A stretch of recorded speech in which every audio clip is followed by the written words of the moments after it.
This is Gibbs free energy as presented by Shalini Vijayekumar. The components of Gibbs free energy are entropy, enthalpy, and temperature will be measured in kelvins. So first of all, there are rules about entropy that has to be understood before we can proceed to the equation. So the first rule is that entropy changes with a phase change. As you add energy to any solid, liquid, or gas, the entropy of the molecule will increase, and this is due to the increased energy the molecules have when they interact with each other. The second rule about entropy is that a solid or liquid dissolved increases entropy, and this is due to the molecules spreading apart and increasing randomness and disorder. And the final rule about entropy is that as the number of moles increases, entropy also increases. So as you can see in the example given, when the number of moles increases, the entropy itself also increases from 304 joules to 480, and this is due to the increase from 1 mole to 2 moles. For the AP exam, the two most important rules were about the increasing number of moles and the phase changes. Rule about entropy is mentioned in the second law of thermodynamics, and it states that in any spontaneous process, the entropy of the universe always increases. The second component of Gibbs free energy is enthalpy. And so enthalpy is basically the energy of the system, and the equation used to calculate enthalpy for Gibbs free energy is basically the same as entropy with the products minus reactants. And so like I said before, energy absorbed or released by the system is basically enthalpy. So enthalpy, entropy, and temperature combined gives us the Gibbs free equation. And so when delta G is negative, that means the reaction is spontaneous, and when delta G is positive, that means it's non-spontaneous. And when it's spontaneous, that means it doesn't require energy from outside the system, and when it's non-spontaneous, that means it requires energy from the environment or the surroundings. So an important thing to remember when using the Gibbs free equation is to convert all your units to kilojoules or joules, especially when using delta S and delta H. Additional information includes a disclaimer that delta G is measuring spontaneity at standard conditions, and that means at 1 atm and 1 molar. And I just realized I wrote additional informational whatever, and delta G is equal to 0 at equilibrium. And we also use this equation to measure delta G, again, products minus reactants like enthalpy and entropy. There are more equations to use for delta G, and that's with electrochemistry and equilibrium, so I just put the equations here and I'm not going to explain it. And so these are the relationships between the equation when delta S and delta H have different conditions. So delta G is positive at low temperatures and negative at high temperatures when delta H is positive and when entropy is positive. Delta G is negative when entropy is positive and delta H is negative. Delta G is negative at low temperatures and positive at high temperatures when delta H is negative and delta S is negative. Delta G is always positive when delta H is positive and delta S is negative. And that's it. Hey there, it's Peng, and I'm going to talk to you about the laws of thermodynamics, entropy, spontaneity, and specific heat. Thermochemistry is a branch of chemistry concerning the transfer of energy, which most oftenly takes place in the form of heat. It includes a system and its surroundings, which the system includes the molecules we want to study, as seen in the system in the form of water molecules inside this glass jar, and the surroundings, which are everything else but the water molecules. As heat is exchanged between the system and the surroundings, two things can happen. When heat is absorbed by the system from the surroundings, the process is endothermic. But when heat is released by the system to the surroundings, the process is exothermic. The first law of thermodynamics states that energy is neither created nor destroyed. If the system loses energy, it must be gained by the surroundings, and vice versa. So, in other words, energy in the universe is always constant. As explained in the graph, energy is constantly being converted to different forms and never disappears from the universe. The amount of energy required to raise the temperature of a substance by 1 degree Celsius is its heat capacity. We define heat capacity, or simply specific heat, as the amount of energy required to raise the temperature of 1 gram of a substance by 1 degree Celsius.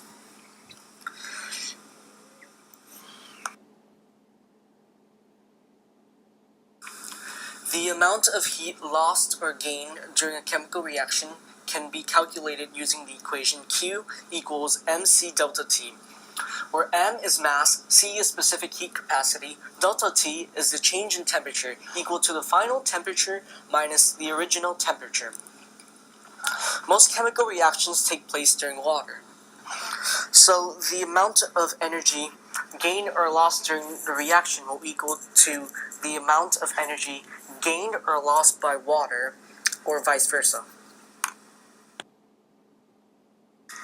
Since we understand that the heat of reaction is opposite to the heat of water, we can solve the question, what is the heat of reaction where 50 grams of calcium chloride is added to 150 grams of water, and the temperature is increased from 20 degrees Celsius to 25 degrees Celsius? We use the equation Q equals mc delta T to find out the heat of water to be 4,180. But then, since the heat of water is opposite to the heat of a reaction, we can calculate the heat of the reaction to be negative 4,180 joules. A spontaneous process is a process that can occur without outside help.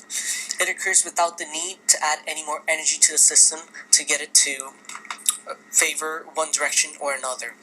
The gas in vessel B will spontaneously effuse into vessel A without requiring any energy, but once the gas is in both vessels, it will not spontaneously separate back. Processes that are spontaneous in one direction are not spontaneous in the reverse direction. Entropy is a measure of randomness or disorder of a reaction. If a reaction is spontaneous, then it is likely to approach more disorder. Increases in disorder are represented with a positive entropy value, and decreases in disorder are represented with a negative entropy value.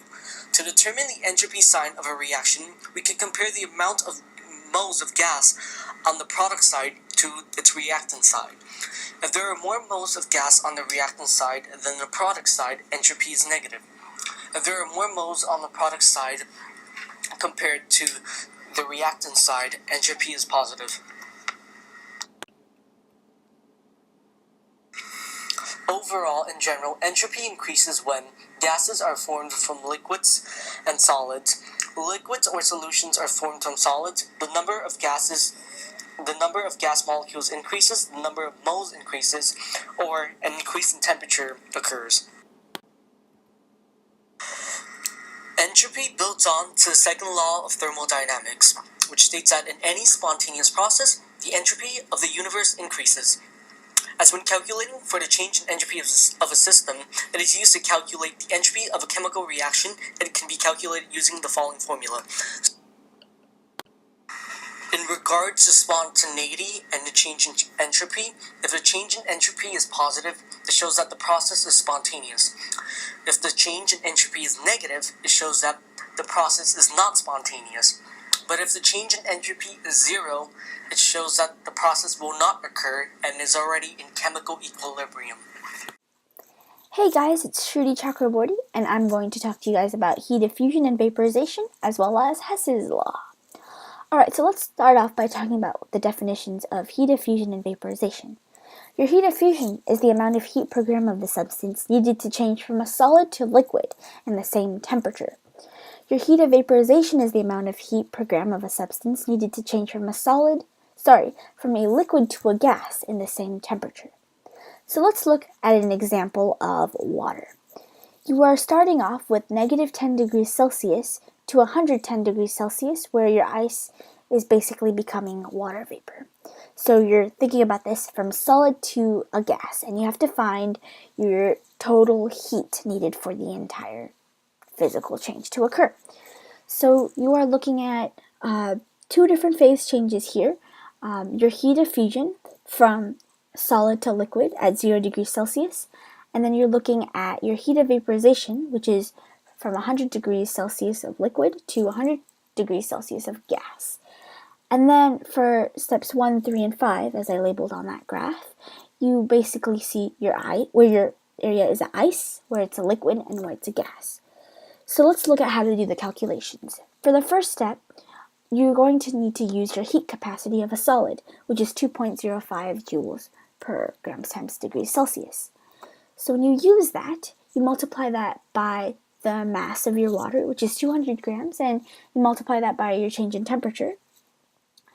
And for that, you're going to do that in your steps 1, 3, and 5, but you'll have different heat capacities to use from because you're first starting off with solid, then you're starting off with liquid, so you have to use the heat capacity of your liquid. You have to use your heat capacity of your gas in step 5. However, for steps 2 and 4, your slopes are 0, so because it's not changing temperature, it's just changing its phase. So you would use your heat of fusion for step 2, and you would use your heat of vaporization in step 4. After you get all of your calculations, all you have to do is add up each individual heats. So you get your total heat, and you can put it in terms of joules or kilojoules, depending on what the question asks. So now let's talk about Hess's law. So let's talk about some things to remember before we talk about the actual law. So enthalpy depends only on the current state of your change in heat for a reaction and also on the initial physical changes, not the path taken. Whether a given reaction occurs in one step or multiple steps, the total enthalpy change stays the same. Now Hess's law basically says that your change in enthalpy associated with the entire reaction is your sum of the enthalpies for each step of your given chemical equation. So let's look at an example using CO2. Alright, so your wanted chemical equation is 2CO plus O2 yields 2CO2. And you're given two equations where you have to manipulate them to get your wanted chemical equation by adding those two chemical equations together. And based off whatever you manipulate to your chemical equation, you'll have to manipulate to your enthalpy. Alright, so for the first chemical equation, because you are given your 2CO2 on your product side with the given enthalpy equation, you would have to switch your equation so it matches your given chemical equation. As you see, the 2CO is on your reactant side on the wanted chemical equation, and your 2CO is on the product side on that first equation with that given enthalpy. So in order to fix that, all you have to do is flip the equation. And when you flip the equation, you also have to flip the sign of your enthalpy. So that enthalpy will become 221 kilojoules. For the second equation, however, you don't need to flip. All you have to do is multiply it by 2, because if you look at your wanted chemical equation, you have 2CO2. And if you look at your second equation with the given enthalpy, it's just CO2. So all you have to do is multiply that entire equation by 2 to get your wanted chemical equation. And when you multiply that by 2, you also have to multiply your change in enthalpy by 2. Once you do that, you can add up your two enthalpies together and get your final answer. Also, you can check if you did your multiplication and your flipping correctly by looking at your chemical equation and making sure that you get the same wanted chemical equation that you were given to solve the enthalpy for. Alright, well I hope that helped. Okay, well thanks for watching.